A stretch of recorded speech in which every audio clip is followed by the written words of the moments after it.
Struggling at the straps, Simon grunted fiercely behind his gag. He felt powerless and desperate. He had no way of going to help Dina. Suddenly, he noticed the director's face change, and with a sharp step forward, he looked at the computer screen. Simon looked too, to see what caught his eye. It was a third red dot near the side of the map, moving in towards the middle. Spinning round, the director barked at the technicians. "Go to the secret door. See if it has been tampered with. Someone has come in that way. I can see a torch." The technicians slid out immediately. The director turned back to the screen. "Display Area 14. When the picture appeared on the screen, Simon could hardly believe his eyes. There was Harvey walking down one of the tunnels with a girl close behind him. It was Ingrid who saw the creeper first. "Look!" Harvey spun round, aiming the torch where she pointed. The whole of the left-hand tunnel was cramped with long, tangled shoots of creepers. The moment the red light hit them, they began to move, untangling themselves and slithering over the floor of the tunnel towards the torch. Ingrid shouted, "Quick!" and tugged at Harvey's sleeve, pulling him down the tunnel ahead, but they didn't get far. In front of them, the tunnel was blocked too by a creeper slithering towards them. "We ought to get out of here," said Harvey. "Let's go back. Let's break the secret door." They spun round, and they saw that there was no chance of going back. The creeper behind had followed them. "We'll have to go this way," said Ingrid, turning to a much narrower tunnel. "Come on." "Wait a minute," Simon said. "Wait a minute," Harvey said. "What was it Dina said about those creepers?" "Oh," said Ingrid, "that they followed the light. Drop the torch, Harvey. That's what's making them follow us." Harvey hesitated. "But then we'll be in the dark." "That's better than being strangled by creepers," said Ingrid. So they left the torch on the floor to distract the creepers, and they followed down the side tunnel. "It's horrible," said Ingrid, "what they would have done to us if we'd still had the torch." "We've got to find Dina." Unsteadily, the two of them found their way round a bend and on, down the dark tunnel. Dina could hear a buzzing so loud that it was deafening. Ahead of her she could see the tunnel opening into a wider, higher space, the ice house. She ran the last few meters, tumbling out of the tunnel and looking up towards the noise. For a moment she couldn't grasp what she was seeing. The ice house rose above her into a brick dome, and on each side was a staircase that curved, rising up the walls. One ran round the left side of the dome and one round the right. They met on the far side near the top of the ice house, and Dina caught a glimpse of the rotten wooden door and the hole gnawed into it. But most of the light from the hole was blocked out by a great pale shape hanging from the ceiling, a vast globe as big as a car. That was where the buzzing was coming from. Dina stepped forward. Slowly she stood on tiptoe and raised her arm. She could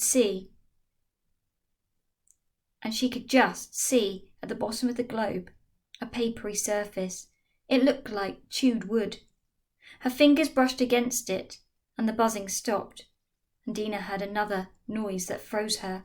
There was something inside the globe, something big. Chapter 17, The Ice House. Simon could see it too, on the screen in the lab. He could see a great pale globe and something moving inside. It was a wasp's nest. He recognised the shape and the way that it hung from the ceiling. And he could imagine the great queen wasp inside getting ready to lay her eggs. If he had been in Dina's place, he would have run away. But he did see her hesitate for a moment as she stared up, but she didn't run. She squared her shoulders and began to climb one of the flights of stairs that curved up the ice house wall to get closer to the nest. Simon's heart thudded. If it hadn't been for the gag, he would have yelled out useless warnings. She was going to get killed. He knew it. The wasp was going to sting her. Dina was still climbing the steps when the door of the office opened, and the director turned round, looking irritated. "I do not wish to be disturbed." Then he saw who was coming in. It was Rose. "What are you doing here?" Rose was nervous because she began to gabble. I did the best I could, sir. Dina's friends, they found out I was working for you. It was my fault. They guessed, and The director raised a hand. "Don't talk to me about fault. I will decide whose fault it is. Tell me what happened." Rose said, "Two of them went to the hospital to try and wake up Lloyd. Something about buzzing, and the other two." "I know where they are," said the director. "You let them in the secret door?" "They made me," Rose said.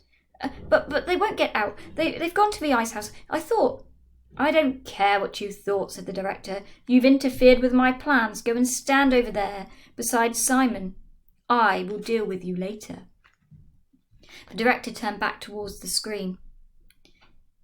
Eve had appeared in the ice house. She was moving round it, making sure that the wasp's nest kept her hidden from Dina. And as she went, she was sowing seeds in every tunnel entrance. By the time she sowed the last seeds, shoots were already poking out of the earth. Eve gave a quick, satisfied glance and began to climb the second flight of steps, opposite Dina. The camera that was filming her at the top of the stairs, Simon watched the top of her head get closer and closer as she climbed towards it, and finally she crouched to hide underneath, invisible from everywhere else in the ice house. She was just in time. As she hid herself, Harvey and Ingrid came into the ice house, fighting their way through the creeper that was growing. "Dina! It's us!" Dina almost fell off the stairs when she heard Harvey and Ingrid. "How on earth?" "Never mind," Ingrid shouted. "You've got to get out of this place. It's full of creeper." Dina looked down and saw it for the first time. Long green shoots snaking up the tunnels, spiralling into tight tangles and blocking the way out. "It's all right. There's a door up here. We can get out that way into the garden, over the wall, into the woods. But not yet. I've got to get a DNA sample to prove what attacked Lloyd." She thought Harvey would argue, but he didn't. All he said was, "What can we do to help?" Dina looked at the nest. "Nothing yet. Let me lure this thing out of the nest." This time, when she touched the surface, the buzzing grew louder and fiercer. Automatically, she shrank back against the wall. Treacle. That was the way to lure the thing out. Frantically, she dug her fingers into the rim of the lid to lever it off. Scooping out the treacle, she began to smear it onto the ice house wall and close to the nest. "Hurry up!" yelled Harvey. "The creeper's growing." Dina glanced down and caught her breath. All the exits were blocked now, and the creeper was beginning to cover the floor. The buzzing was getting more frantic. She thought the creature would come out of its nest, but it was scraping and clawing and trying to get straight through to the treacle. "I mustn't run away," Dina said to herself. "This is the only chance I have to save Lloyd." Just at that moment, the picture on the right-hand side vanished, leaving the screen Simon was looking at blank. With an angry mutter, the director stepped forward, began clicking the mouse. There was a little whimper beside Simon. "Please, please, sir." He glanced at Rose and saw she was utterly terrified. Her face was chalk white now. She sounded as if she was joking. "She's scared out of her wits," thought Simon. "Paralysed. Why? What's in that nest?" The director didn't look round. "Silence," he said. "You can see I'm busy." "It's your own fault," thought Simon. "Can't you see?" He wished to tell her straight out, but he couldn't. Rose gave a tremendous jump as Simon nudged her. Her eyes rolled up in their sockets, showing the whites as if she were in a trance. Simon nudged her again, as hard as he could. For a second he thought she hadn't felt it, and then she blinked twice. Slowly she looked around, as someone waking out of a long sleep. Rose bent down, said, "Look, I'll untie you. You've got to help me." "If that thing from the ice house gets here—" Her voice was shaking. Simon nodded harder, and with one eye on the director, Rose unknotted his gag. She left it looped loosely round the side of his head and began to unbuckle the straps that fixed him to the chair. The director was too busy to notice either of them.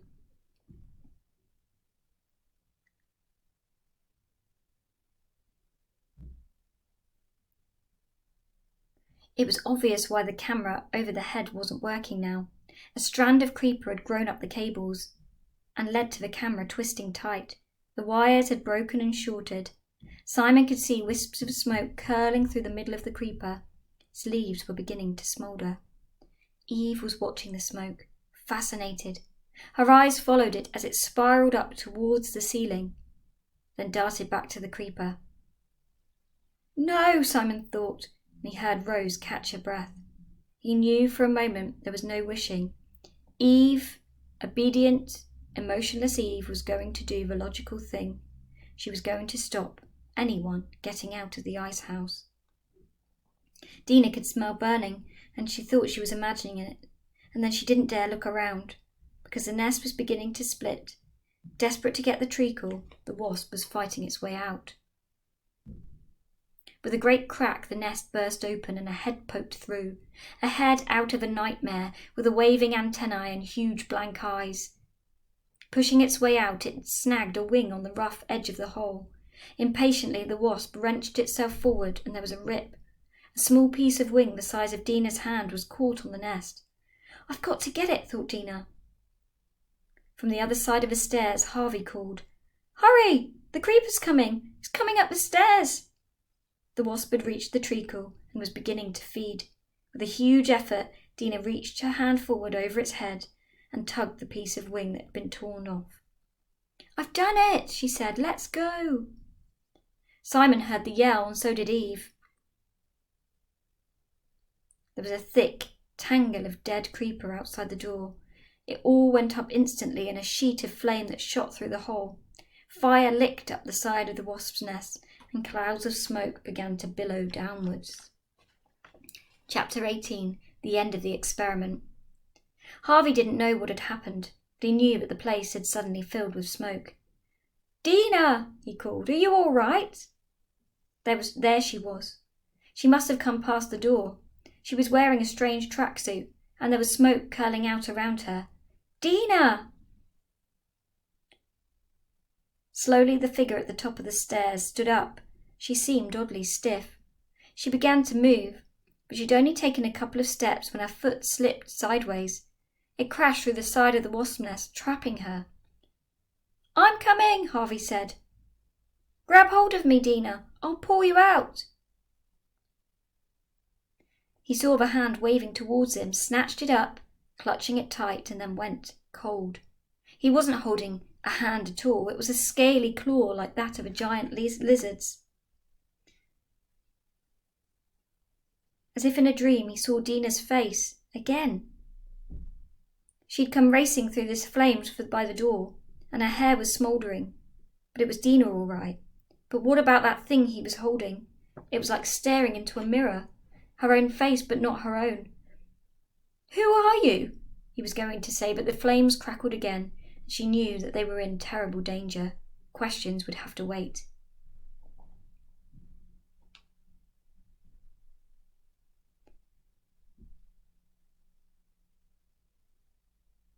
They were only just inside the tunnel when the wasp's nest finally caught fire with a belch of flame. Smoke billowed into the tunnel, making it impossible to see anything. They ran, eyes streaming, breath coming in raw, desperate gasps. They staggered ahead, dragging the lizard girl with them. She seemed to have trouble walking. Several times she stumbled. Dina and Harvey hooked her arms around and half carried her. They had no choice about where to go. Every entrance was full of creeper, some of it dead and dry and some of it newly sprouted. They had to take the only way they could, a tunnel that led them on, relentlessly, towards the steps where Dina had come down, the steps of the laboratory. Dina and Harvey carried her up the last steps and laid her on the floor. When they saw her in the light, they were horrified. She seemed to have shriveled away. Her skin was grey and wrinkled, her hair had fallen out, leaving just a few wisps. She's dying, Dina said. What can we do to save her? She has served her purpose, the director said. I've gained valuable information from her, but the design needs improving. She ages too fast. Poor thing, said Rose.